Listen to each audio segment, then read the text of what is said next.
Hi everybody, welcome to First 5 Minutes of a Game.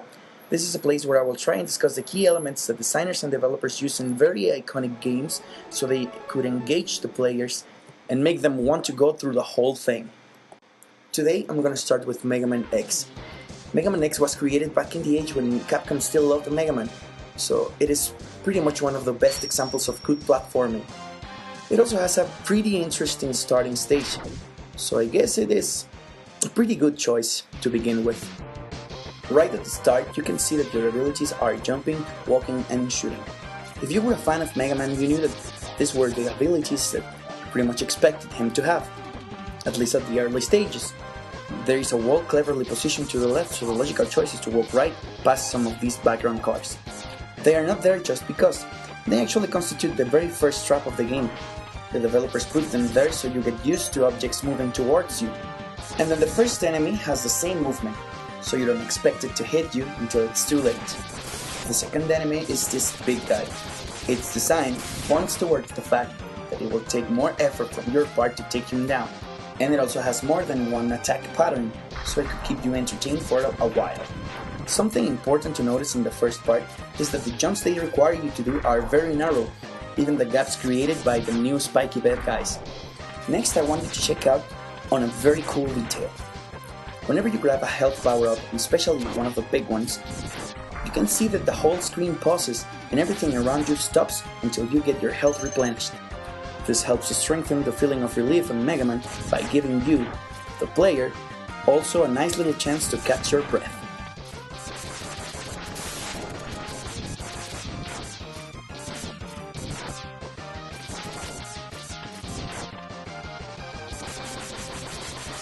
Right around the time when you could get bored of fighting the same enemies over and over again, they throw at you a little mini-boss fight. This boss fight serves two purposes. The first one is to keep you entertained by not letting you master all of the things that the game can throw at you. But the second one is genius. As soon as you finish the fight, you will inevitably fall along with the ship you just destroyed. Being trapped down a hole in an old Mega Man would mean certain doom, especially without the proper tools to scale back. They want you to discover the new ability on your own, and they even lure you to find it. After a hard fight, they place an unreachable power-up in front of you, something you would naturally want, and they lure you to go to the right corner. If you walk towards it, you will fall in the little space between the wall and the piece of highway that just fell down, but not normally. You will discover that you were sliding along the wall, and the jumping towards it will let you climb it. They make you discover in a way that feels almost accidental the new abilities of this Mega Man X, and they do it in a way that is entertaining, cinematic, and that feels natural in the realm of the game, without telling you a single thing. After this fight, you should also notice that all of the jumps are now wide in nature, since they want you to know that something that would have been impossible for the old Mega Man is now a piece of cake for this new cool guy. They even mix it up with crumbling terrain and flying bad guys to make this idea stick in your brain.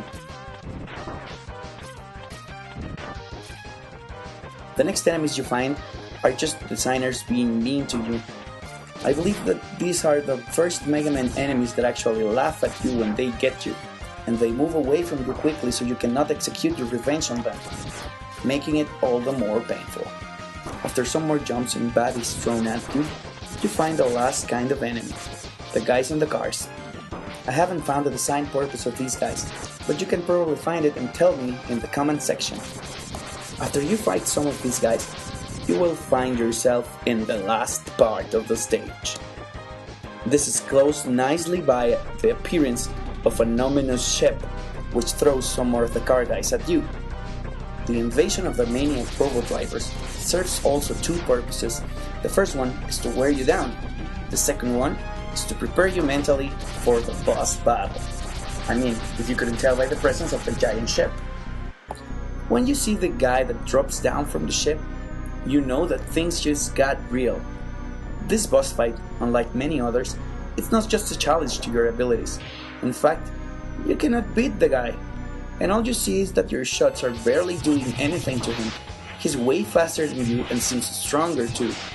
His main job is to make you feel puny and nimble, despite having just finished an entire robot armada all by yourself. Just when you think that all is lost, you hear this sound in the background and then boom!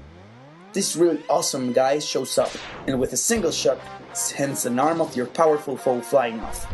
Not happy with this, he stands up to the big robot and prepares another shot, which the enemy cowardly avoids jumping back to the ship. The whole point of this scene is to create a high aspiration in the player.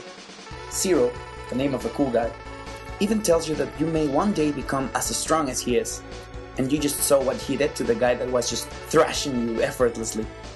It is a promise made by the game, one that the player surely wants to see fulfilled if he or she enjoyed the last couple minutes. A classic power fantasy, which may not be the most novel concept, but is surely been skillfully exemplified and laid before the player in little more than 5 minutes. Well, this is it. I hope you enjoyed it, and be sure to tune in next time when I take on another game and see how it tries to secure a valuable resource of the attention of the player in just 5 minutes. See ya!